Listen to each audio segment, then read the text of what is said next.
Guys, buhay na buhay ang Never Say Die. Ngunit hindi Hinebra ang gumawa nito. Instead, ang Gin Kings ang naging biktima ng kanilang battle cry. Isang malaking comeback win ang itinala ng Magnolia laban sa mga mag-aalak.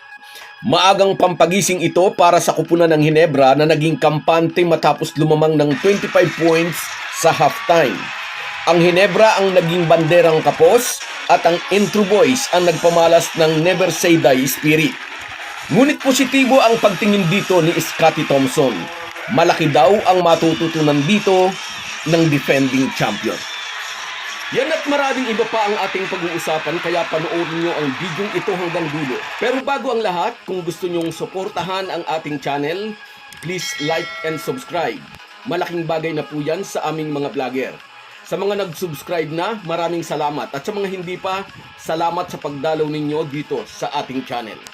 Mga ka-Republic, sa unang dalawang quarters ay napakaganda ng larong ipinapakita ng Barangay Hinebra kontra sa Magnolia Hotshots. Sa unang tingin ay isang madaling panalo ang maibubulsa ng Gin Kings. Maganda ang kanilang depensa, maganda ang pasahan.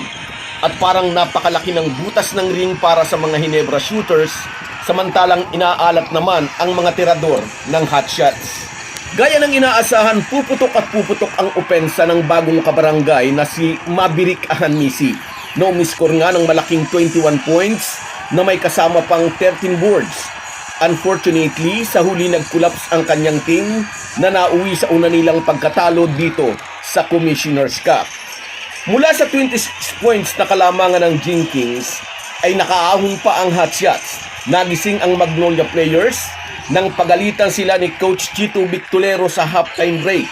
Sinabihan ng kanya mga bataan na out-hustled sila, out-rebounded sila, wala sila sa sistema ng Magnolia brand of basketball. Sa maikling salita, tamad sila. At sapat na ang mga narinig nilang salita mula sa kanilang coach upang bumalik sa dati nilang sistema. Hard defense at sina-challenge ang bawat tira ng kalaban. Na-outscored ng hotshots ang Hinebra sa third quarters na naging 8 puntos na lang ang kalamangan ng mga mag-aalak sa pagtatapos ng third period, 72-64. Ang dating nananahimik na mga Magnolia fans ay biglang nabuhayan ng loob, nakikipagsabayan na sila ng sigawan sa mga Hinebra fans. Maganda ang naging depensa ni Rom De La Rosa kay Hinebra import Tony Bishop na pumigil dito upang makapag-operate sa painted area. Plus, ang hustle play ni Gio Halalon at Mark Baroka. Sa mga huling segundo ng game ay nagkaroon ng mga foul na hindi natawagan. Kiniklaim ng Hinebra Camp, ngunit sabi nga ni Maverick Ahanmisi, hindi iyon dapat maging excuse sa kanilang pagkatalo. Breaks of the game, ika nga. Ang maliwanag, isang malaking comeback win ang na-accomplish ng hotshots laban sa Barangay Hinebra sa unang edisyon ng Manila Clasico ngayong Commissioner's Cup. Natikman ng barangay ang dose of their own medicine, ika nga. Oras naman ng Magnolia na lasapin ang tamis ng panalo mula sa isang game na inakala ng marami na talo na. Sigurado mahabang sermon ang maririnig ng mga Hinebra players mula kay Coach Tim Cone, at pagkatapos ng sermon balik sa drawing boards ang mga mag-aalak upang ma-address ang kanilang naging pagkukulang sa nagdaang laro, upang hindi na maulit ang mga ganoong pagkukulaps sa endgame. Matabang 26 points ang kanilang sinayang upang nakawin ng hotshots ang panalo. Fourth straight win ito para sa mga bataan ni Coach Chito dito sa Commissioner's Cup. Nakuha naman ng Hinebra ang kanilang unang talo, 1 win, 1 loss sila ngayon sa standing. Naniniwala si Scottie Thompson na na-foul siya ni Mark Baroka nang mag-drive siya for a layup, pero hindi pumito ang referee.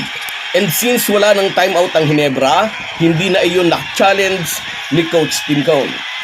Pero tanggap na iyon ng former MVP. Down daw sila ngayon pero malaki raw ang kanilang matututunan sa larong iyon. Babalikan daw nila ang game na iyon sa kanilang film viewing at mula ro'y makikita nila ng malinaw kung saan sila nagkulang. Mabuti raw at nangyari iyon habang maaga pa sa conference. Magiging malaking aral daw iyon para sa buong team ng Barangay Hinebra. So guys, yan lang muna. Hanggang sa muli.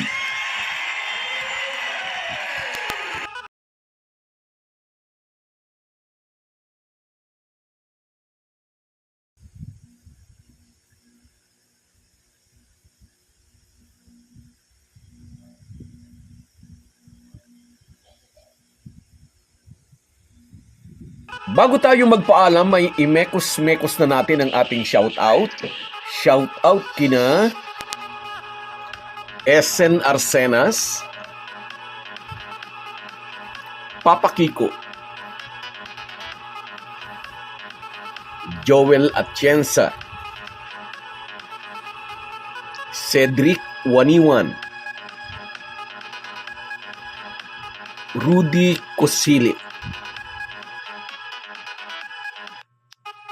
Binbinido Tumbaga, Water Lady,